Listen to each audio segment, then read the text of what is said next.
Hello and welcome back to the channel.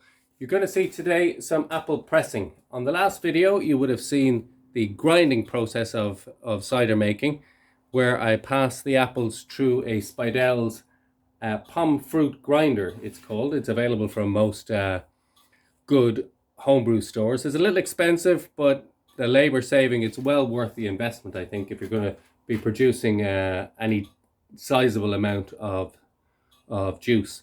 So it ran through, I think, probably 17 boxes in about 20 minutes, 25 minutes maximum.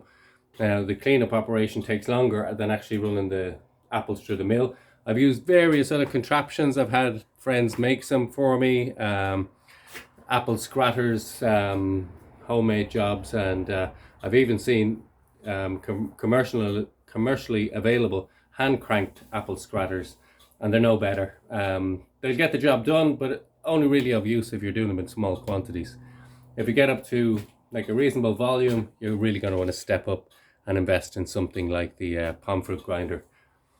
So the shop press that I'm using is converted. It was a six ton shop press, which was really only, I don't know if you can see there, was about maybe 18 inches wide.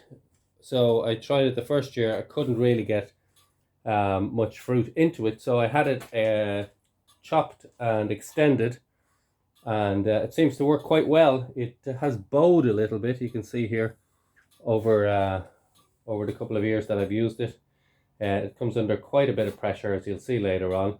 It's a 6 ton hydraulic jack, so it does give a fair bit of pressure on the apples.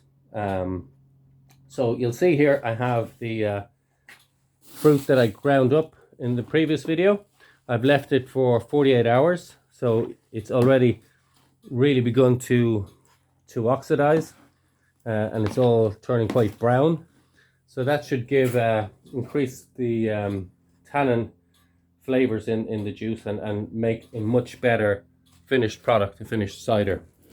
So we're going to crack on with the pressing. So basically, I have at the bottom of the press, you're going to see here, I have a wooden box made from the top of an old school teacher's desk, believe it or not.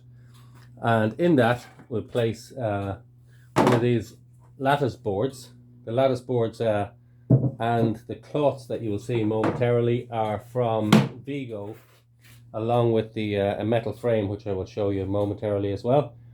And Vigo is a company, they supply a lot of apple cider and wine producing equipment in the UK.